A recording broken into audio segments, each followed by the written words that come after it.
እንደምን አላችሁ? እኔ አለው እግዚአብሔር ይመስገን ደህና ነኝ። ዛሬም በጠቃሚና በአዲስ ፕሮግራም በድጋሜ ተገናኝተናል። በዛሬው የጤና ፕሮግራማችን ላይ የምንመለከተው አሁን የምነግራችሁን በርካታ መፍትሄዎችን ካደረጋችሁ ጉበታችሁ በፍጥነት ይድናል ወይም ደግሞ ይፈወሳል ማለት ነው። አሁን የምነግራችሁን በዚህ ቪዲዮ ላይ መተግበር ይኖርባችኋል። ይህ ቪዲዮ በፍጹም እንዳያመልጣችሁ፣ ሌሎችም እንዲማሩበት ደግሞ ሁላችሁም በቅንነት ላይክና ሼር በማድረግ ሌሎችንም አስተምሩ አሳውቁላለሁኝ። ጥያቄ ካላችሁ ደግሞ ጥያቄያችሁን በኮመንት ላይ አስፍሩልኝ፣ ለሁላችሁም እመልስላችኋለሁኝ። በቀጥታ ወደ ጤና ትምህርታችን የማልፍ ይሆናል። ጉበታችን በሰው ልጅ አካል ውስጥ ካሉ እጅግ በጣም ኃይለኛ ራስን የመፈወስ አቅም ካላቸው የአካል ክፍሎቻችን ውስጥ አንዱ ነው። ለዚህ ነው እጅግ በጣም በርካታ ሰዎች ካስተዋላችሁ በአልኮል ወይም ደግሞ በመጠጥ አማካኝነት በጉበት በሽታ ከተያዙ በኋላ ታክመው ያንን መጥፎና ጎጂ ተግባራቸውን ሲያቆሙ በፍጥነት ወይም ደግሞ ወዲያው የሚፈወሱት ወይም የሚድኑት። ምክንያቱም ጉበታችን የመፈወስ አቅሙ በጣም ከፍተኛ ስለሆነ ነው። ከልክ በላይ ካልተጎዳ ማለት ነው። ነገር ግን ያንን ልምድ የሚቀጥሉ ከሆነ የመግደል እድሉም በጣም ፈጣን እናም ከፍተኛ ነው ማለት ነው።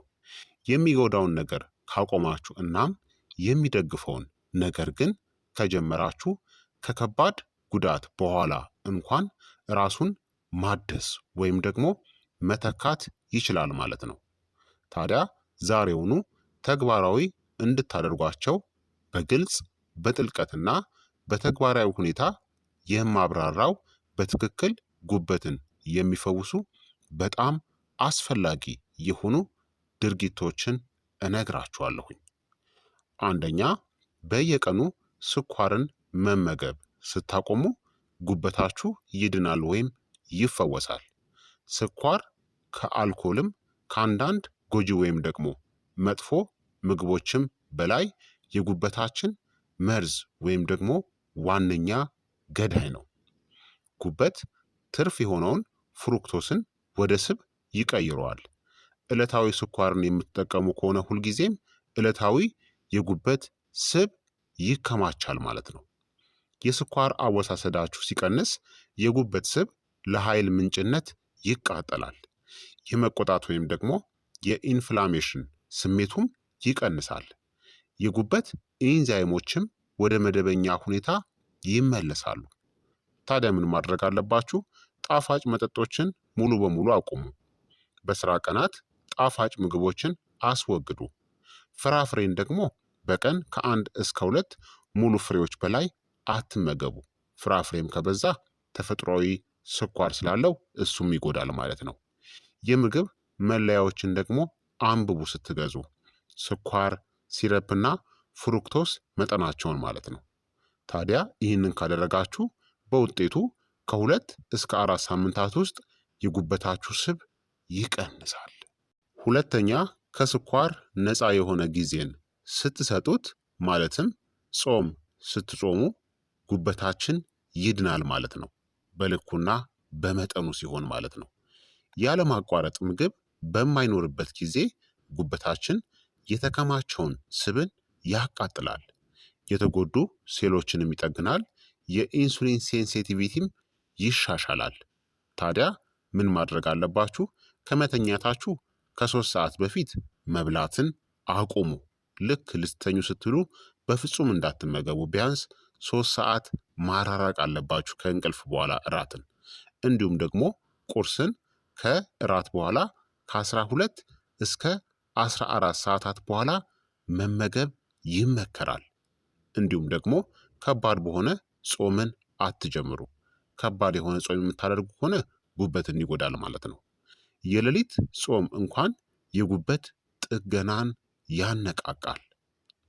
ሶስተኛ፣ በእውነተኛ እናም በተፈጥሯዊ ምግቦችን ስንመገብ ጉበታችን ይድናል ወይም ይፈወሳል።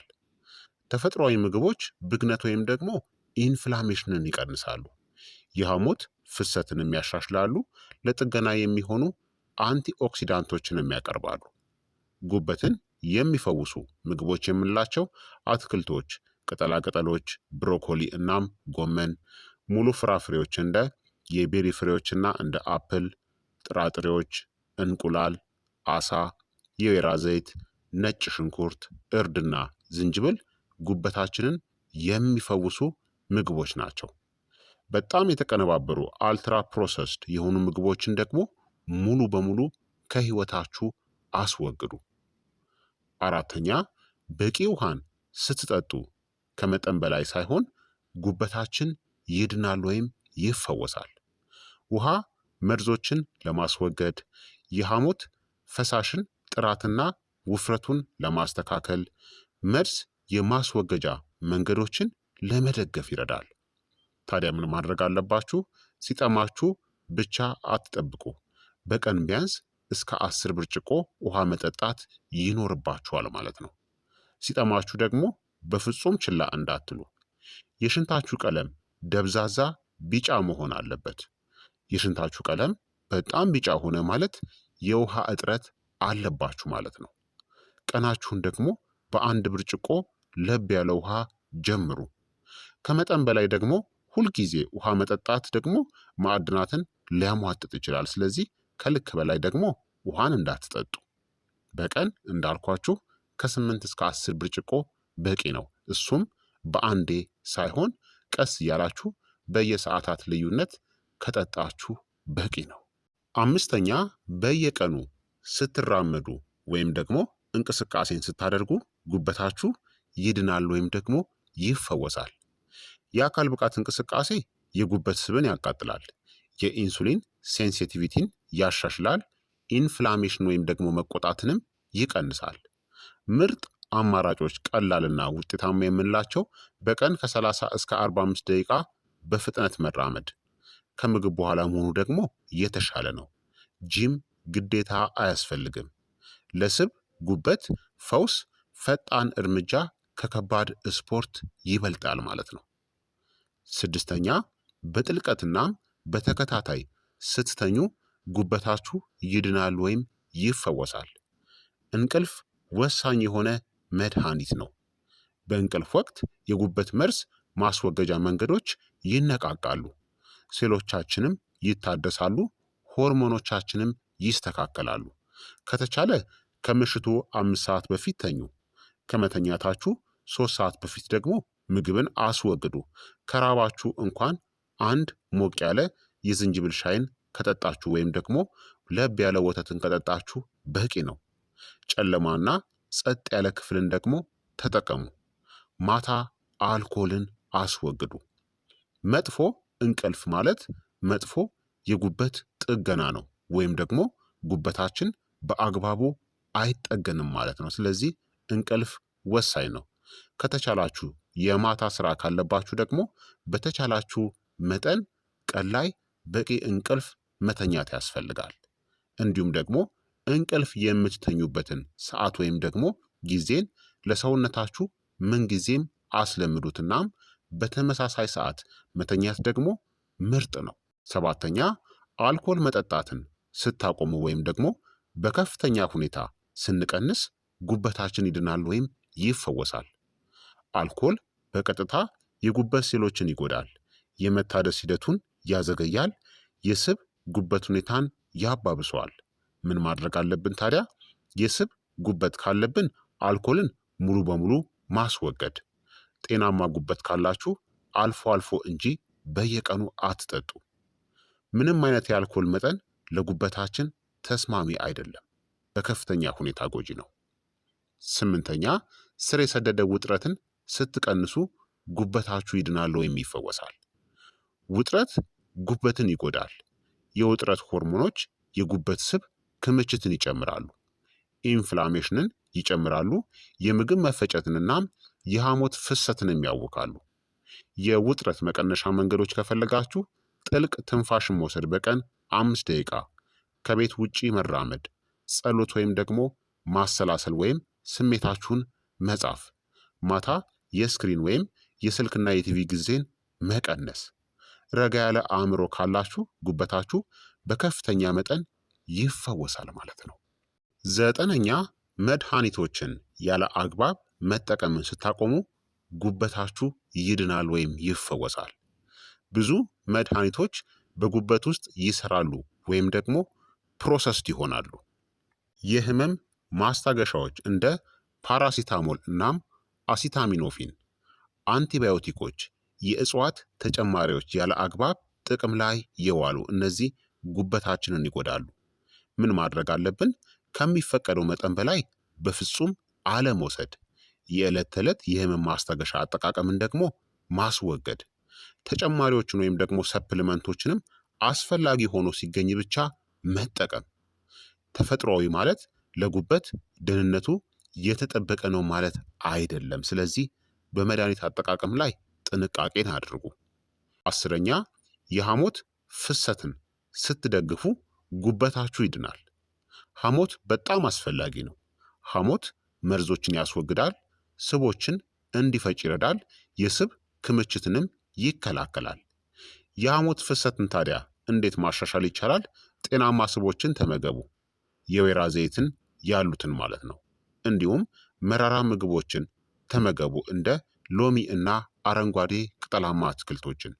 መደበኛ አመጋገብም ይኑራችሁ። ሁሉንም ምግቦችን አትዝለሉ ወይም ደግሞ ጾምን አታብዙ። 11ኛ ታጋሽናም ወጥ ስትሆኑ ጉበታችሁ ይድናል።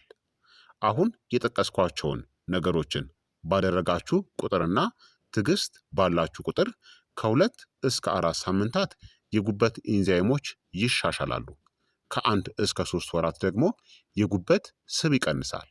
ከ6 እስከ 12 ወራት ደግሞ ከፍተኛ የሆነ ራስን የማደስ ሂደቱ ሊታይም ይችላል። ፈውስ የዕለት ተዕለት ልምዶች ውጤት እንጂ የአጭር ጊዜ የዴቶክስ መጠጦች ውጤት አይደለም። ትልቁ የጉበት ፈውስ ስህተት ምንድን ነው? መጥፎ ልምዶችን በመቀጠል ዴቶክስ ለማድረግ መሞከር ስህተት ነው። በአኗኗር ዘይቤ ፋንታ በማሟያ ወይም ደግሞ በሰፕሊመንት ላይ መተማመን ትልቅ ስህተት ነው። ከፍተኛ ጾም ወይም ደግሞ ድንገተኛ የምግብ ቅነሳ ስህተት ነው፣ ጉበታችንን ይጎዳል። እንዲሁም እንቅልፍንናም ውጥረትን ችላ ማለት ጉበታችንን ይጎዳል ማለት ነው። በአጠቃላይ ጉበታችን በምንጨምረው ነገር አይድንም። ጉበታችን ይበልጥ የሚድነው በቋሚነት ከምናስወግደው ጎጂ ነገር ነው። ስኳርን አስወግዱ፣ አልኮልን አስወግዱ፣ በጣም የተቀነባበሩ ምግቦችን አስወግዱ፣ እንቅስቃሴዎችን ጀምሩ፣ እንቅልፋችሁን ጨምሩ፣ በደንብ ተኙ፣ ትዕግስትን ጨምሩ፣ ትዕግስት ይኑራችሁ። ቀሪውን ጉበታችን በራሱ ያደርገዋል ማለት ነው። ስለዚህ ክብራትና ክብራን ተመልካቾቼ የዛሬው የጤና ትምህርት እንግዲህ ይህንን ይመስል ነበረ። ጉበታችን እንዴት ሊድን እንደሚችልና እንዴት መፈወስ እንደሚችል በደንብ ነግሬያችኋለሁኝ። ይህ የጤና ትምህርት ደግሞ ለሌሎችም እንዲደርስ ሁላችሁም በቅንነት ላይክና ሼር በማድረግ ሌሎችንም አስተምሩ አሳውቁላለሁኝ። ጥያቄ ካላችሁ ጥያቄያችሁን በኮመንት ላይ አስፍሩልኝ። በቀጣይ የጤና ትምህርታችን እስከምንገናኝ እኔንም እናንተንም ቸር ያቆየን።